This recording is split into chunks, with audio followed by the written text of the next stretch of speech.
Muy buenas tardes. Hace 2 meses atrás, junto a la senadora Jimena Rincón, hicimos entrega al gobierno de una propuesta que permite mejorar en un 50% en promedio las pensiones que actualmente pagan las AFP. Hasta la fecha no hemos recibido respuesta de parte del gobierno. Voy a explicarle a continuación en qué consiste esta propuesta.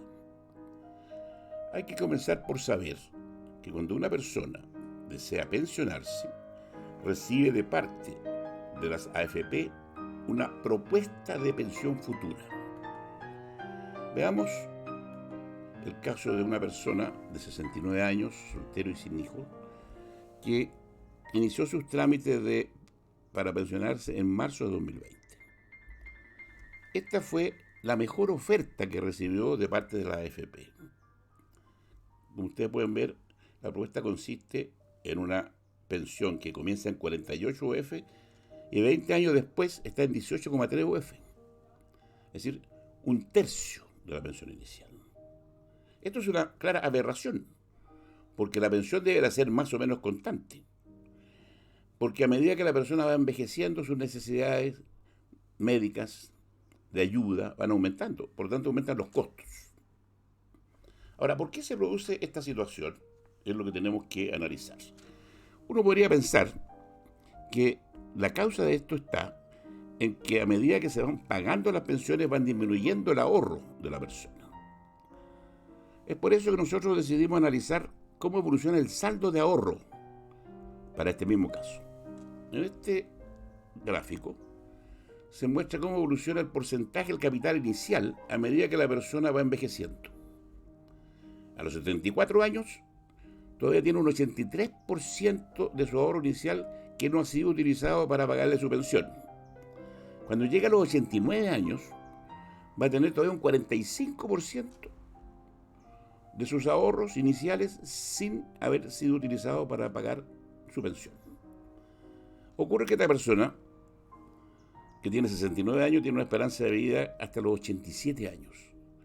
O sea, lo más probable es que esta persona muera habiendo dejado de utilizar más del 50% de los recursos que ahorró. Como este es un caso de una persona que es soltero y sin hijos, lo que va a ocurrir es que todos esos recursos, más del 50% de lo que ahorró, van a quedar como herencia. Y claramente el sistema de pensiones no está hecho para entregar buenas herencias, sino para entregar buenas pensiones. Vamos a analizar cómo funciona esto. Esto es parecido a un crédito. Hay un capital, que es el saldo ahorrado. Hay una tasa a la cual se va a pagar la pensión. Hay un plazo dentro del cual se supone que se tiene que terminar de pagar la pensión. Analicemos cuál es el método de cálculo y cuáles son los problemas que este método tiene, que son la causa de este comportamiento que acabamos de ver. El primer problema es que, en el caso del retiro programado, las pensiones se recalculan una vez al año. Por lo tanto, transcurrido un año, disminuye el capital que esta persona tiene y debería calcularse con ese capital, pero se le aplica ese capital a un factor de ajuste para generar un fondo de reserva y el cálculo no se hace respecto del total del ahorro que la persona tiene en ese minuto, sino de ese ahorro menos el capital de reserva.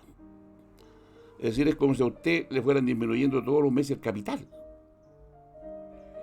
Esto tiene fácil solución.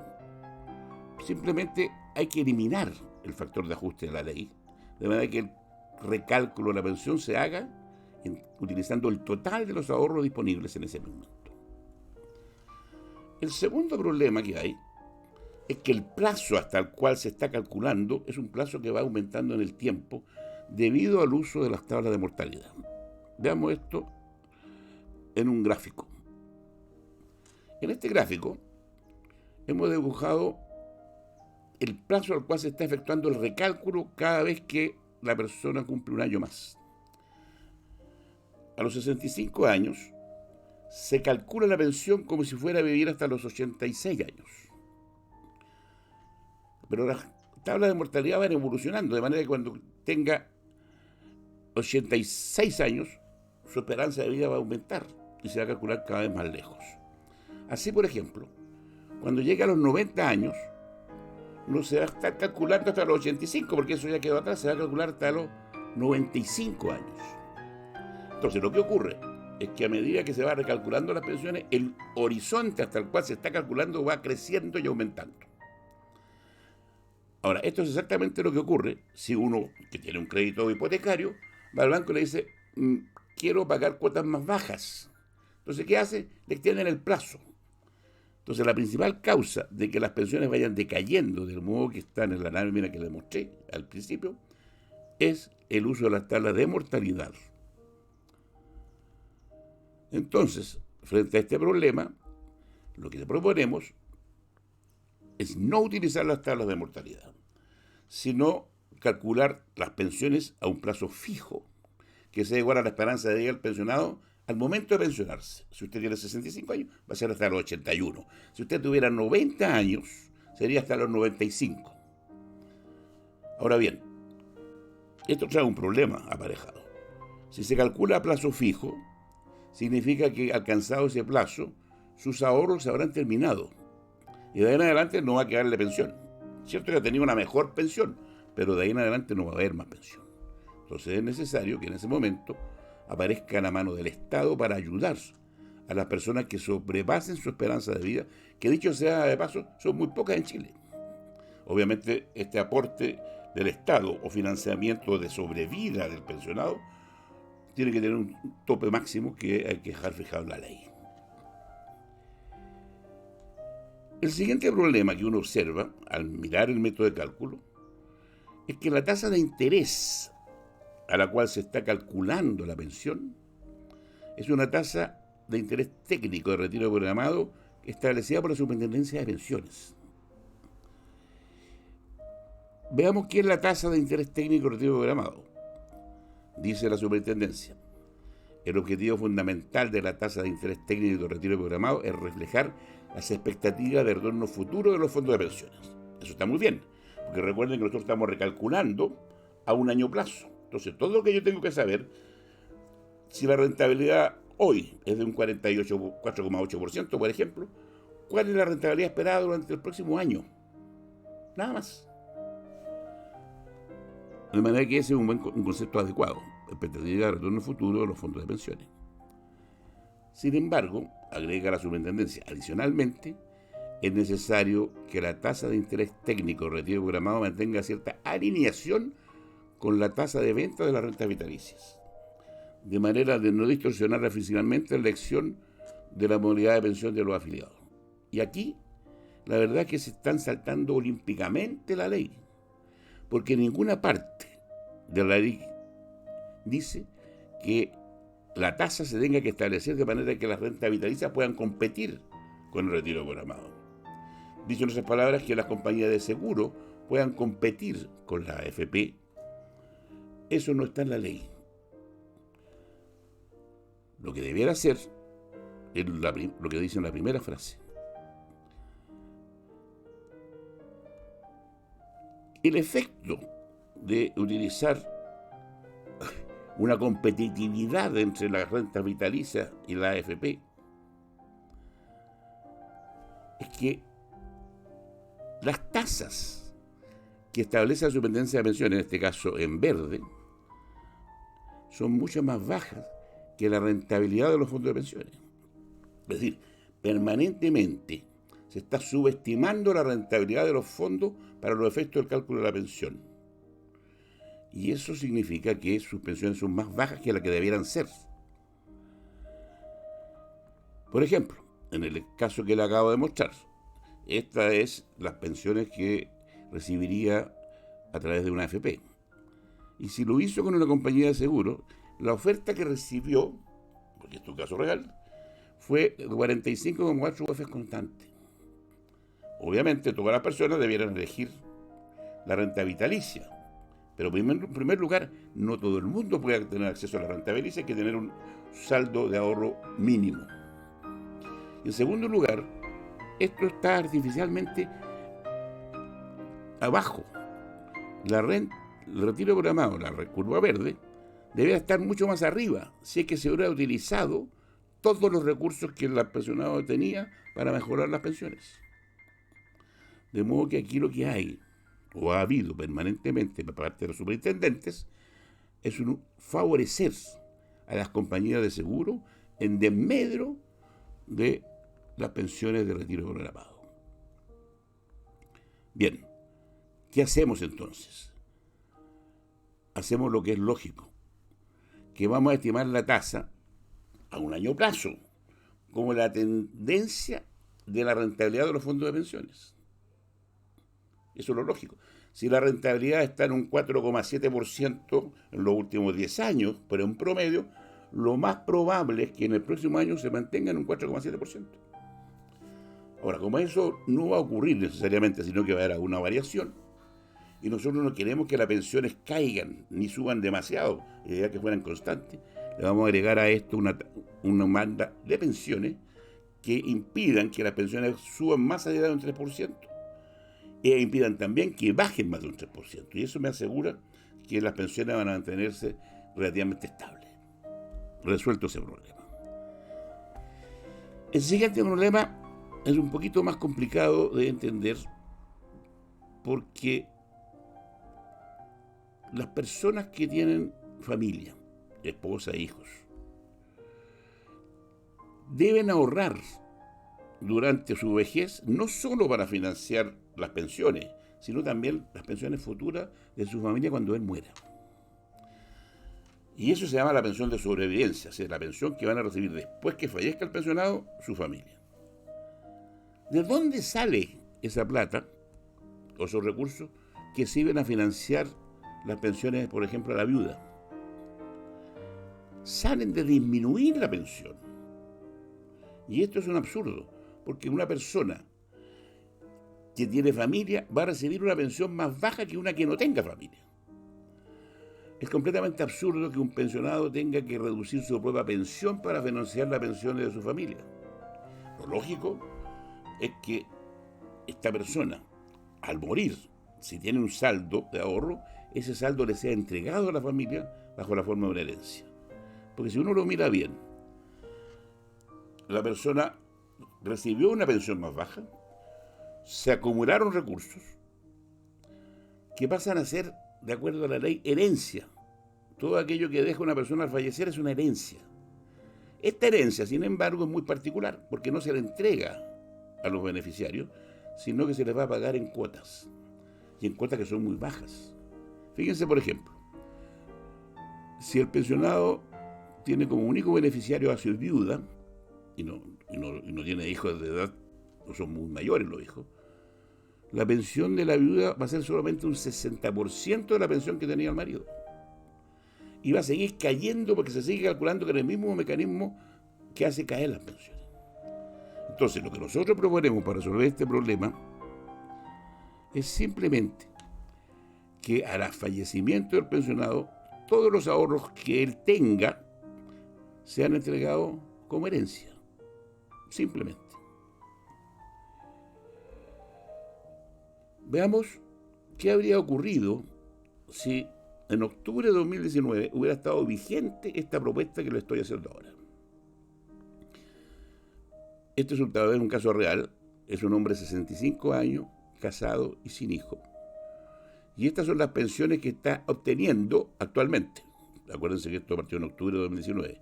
Y esas son las pensiones que le están ofreciendo, ustedes pueden ver, siguen cayendo, las AFP. Si nosotros hubiéramos tenido disponibles los cambios que estamos proponiendo, la pensión que hubiera tenido sería de 5,70 UEFs, lo que significa una mejora que va de un 44% el primer año hasta un 101%, el doble al cabo de 20 años. O sea, la pensión no decrece, sino que es muy superior, simplemente por hacer aquellos cambios que acabo de mencionar. Eso ocurre con los nuevos pensionados. Veamos ahora qué ocurre con los actuales pensionados y los actuales beneficiarios. Los beneficiarios, como les dije, son la familia, señora, hijos.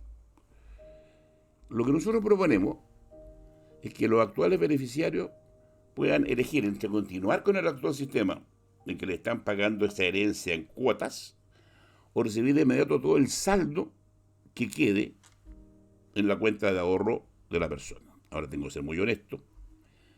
Si la persona falleció después de cumplir su esperanza de vida, no va a haber saldo, porque acuérdense que a partir de la esperanza de vida en adelante está financiando el Estado. Pero la pensión que obtuvo esta persona y que sirvió para mantener a su familia va a ser mucho más alta, como se vio en el ejemplo.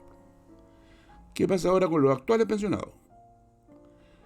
Vamos a asumir que los actuales pensionados se repensionan al momento en que entren en vigor estas modificaciones. ¿Con qué capital? ¿Con qué ahorro? Todo el ahorro que tengan disponible, incluido ese fondo de reserva, que nosotros lo vamos a eliminar y se lo vamos a integrar al capital para calcularse. La tasa es la misma que propusimos para la situación en general. El promedio de los últimos 120 meses de la rentabilidad real de los fondos de pensiones, es decir, una tasa que significa la tendencia de la rentabilidad de los fondos. Y como plazo, como los pensionados van de los 60 años hasta los 95, 100 años, el plazo va a ser distinto para cada uno, igual a la esperanza de vida que tenga cada pensionado al momento de que se efectúe el cálculo. Ahora, ¿qué significa esto de la esperanza de vida? Que la he mencionado varias veces. Bueno, la esperanza de vida se calcula a través de las propias tablas de mortalidad y dan cuenta de cuántos años de vida se estima que tiene una persona que tiene una edad dada hoy. Es decir, si una persona, por ejemplo, tiene 67 años, uno de los pensionados, que vamos a recalcularle su pensión, tiene una esperanza de vida de 19 años. O sea, durante los próximos 19 años va a financiarse su pensión con sus propios recursos. Y recién en el año 2038, como aquí se indica, va a tener que comenzar a pagar el Estado, si es que esa persona todavía permanece viva. Si una persona tiene 90 años, que son muy pocos, su esperanza de vida actualmente es de 5 años. Es decir, si llega a cumplir 95 años, recién entonces, el año 2024, el Estado comenzaría a financiar su pensión. Ahora bien, dicho esto, tenemos que preguntarnos cómo funciona esto para los actuales pensionados. Veamos un par de ejemplos. Esta es una persona que a octubre de 2019 tenía un capital de 106 millones de pesos. Supongamos que en octubre ya estaba en funcionamiento, en aplicación esta reforma que estamos proponiendo. Esta persona tenía 74 años y de acuerdo a la tabla que acabamos de ver, su esperanza de vida es de 13 años. Si uno calcula, por otra parte, la rentabilidad de los últimos 120 meses, o sea, de los últimos 10 años de los fondos de pensiones, va a descubrir que esa rentabilidad es de un 4,8% en promedio. Por lo tanto, uno debería esperar que entre octubre del 2019 y septiembre del 2020 la rentabilidad fuera un 4,8%. Eso es lo más probable. Entonces, utilizando la edad, utilizando el capital, el plazo y esta tasa de interés, se recalcula la pensión, que era de 572.000 pesos, y subiría a 905.000 pesos. O sea, por el solo hecho de efectuarse el recálculo, inmediatamente sube la pensión un 58%, y durante los próximos 13 años, esa pensión va a ser pagada con cargo a los recursos que están ahorrados por el propio pensionado. Mucho más tarde va a tener que comenzar a financiar el Estado, si es que esta persona alcanza a vivir 13 años más. Es decir, tendría que llegar hasta los 87 años para que comience a pagar el Estado. Y todos sabemos que la probabilidad de una persona de 74 años, que es la edad que yo tengo, de llegar a los 87 años es muy escasa. Veamos qué ocurre ahora con una mujer pensionada. Esta dama tenía, a octubre, estos son casos reales, un capital de ahorrado, un saldo capital de 84 millones, tenía 71 años, y su esperanza de vida es de 20 años. ¿Por qué tan alto, dirán ustedes? Muy simple, porque actualmente existen dos tablas de mortalidad, una para los hombres y otra para las mujeres. Y como las mujeres viven más, su su esperanza de vida es mayor. La rentabilidad es la misma que ya calculamos, un 4,8%. Eso hace que la mejora de la pensión de esta mujer sería apenas de un 22,3%, causada principalmente por utilizar la tabla de esperanza de vida propia de las mujeres. Ahora, si nosotros calculamos utilizando la esperanza de vida de los hombres, que un hombre de 71 años tiene una esperanza de vida de 16 años, en vez de los 20, ahí la mejora es de un 41%. Entonces nosotros estamos proponiendo que se dejen de utilizar en el futuro dos tablas, haya una sola tabla, y que sea la tabla de esperanza de vida de los hombres, que se utilice tanto para hombres como para mujeres. Ahora bien, entremos en la parte más crítica. ¿Cuánto cuesta esto? Nosotros hemos hecho una proyección del costo fiscal bajo los siguientes supuestos. En primer lugar, que se incluye el stock a diciembre de 2019 y nuevos pensionados a partir de 2020. O sea, esta proyección es una proyección que está considerando los pensionados que habían a diciembre de 2019 y los nuevos pensionados que van a comenzar a pensionarse a partir de 2020 en adelante, 2020, 2021, 2022. En segundo lugar, y esta es una hipótesis de base cero, vamos a suponer que el número de nuevos pensionados a partir de 2020 es igual, ceteris paribus, al del año 2019, es decir, bajo las mismas condiciones. En tercer lugar, vamos a utilizar la tabla de mortalidad diferenciada por sexo. ¿Por qué hacemos esto? Porque queremos comparar los costos que nosotros estamos calculando con los costos que van a calcular algún día, si no responden, el gobierno. Y hay que decir que esto no incluye el efecto de una pensión de sobrevida máxima para los pensionados que sobrepasan su esperanza de vida. Eso significa que los costos van a ser inferiores cuando se aplique esta cortapisa de un máximo de financiamiento fiscal. Con estos supuestos, como ustedes pueden ver, en el año 2070, o sea, dentro de 50 años más, el costo va a ser apenas de 702 millones de dólares. Y los primeros años, al 2030, son 26 millones de dólares. El año 2040, el costo anual va a ser de 223 millones de dólares. Esta es una propuesta extremadamente barata. Es mucho menos costosa que la propuesta que actualmente tiene el gobierno en discusión en el Parlamento. Ahora bien, ¿cuáles son los beneficios? Aunque creo que a esta altura es evidente cuáles son estos beneficios. Lo primero es que produce una inmediata mejora de las pensiones actuales, que es del orden del 50%. Y lo más importante, que esta mejora se va a financiar con los recursos propios de los pensionados, mientras no alcancen su esperanza de vida. En tercer lugar, fíjense este dato, es un dato impactante. El costo fiscal acumulado para los próximos 10 años, no de un año, de los próximos 10 años, del 2020 al 2029, lo que tendría que gastar el Estado son apenas 40,3 millones de dólares.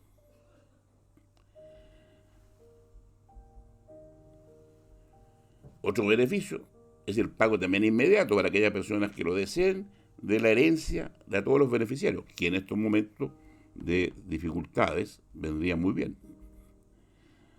Y el quinto beneficio es que se van a inyectar recursos frescos a la economía en razón del aumento de las pensiones y del pago de la herencia. Ahora, el caso del aumento de las pensiones, a diferencia de la herencia y a diferencia del 10% que la persona gente retiraron, es permanente. Si estas son los beneficios, uno tendría que preguntarse por qué el gobierno no ha estudiado siquiera esta propuesta. El gobierno y la oposición están enfrascados en una discusión desde hace muchos años respecto de cómo mejorar las pensiones. pero se han concentrado exclusivamente en el modo de aumentar las cotizaciones, bajar las lagunas. Todo eso está bien. Esta propuesta que nosotros hacemos no es en contra de la propuesta que actualmente hizo el gobierno, ni tampoco en contra de la propuesta que está haciendo la oposición. Es una propuesta que se hace rápidamente y de inmediato, a través de una ley corta, para mejorar ahora las pensiones y darse tiempo para luego seguir discutiendo. Por eso, que le pido al gobierno, le pido a la oposición, que analicen esta propuesta, porque los pensionados no pueden seguir esperando.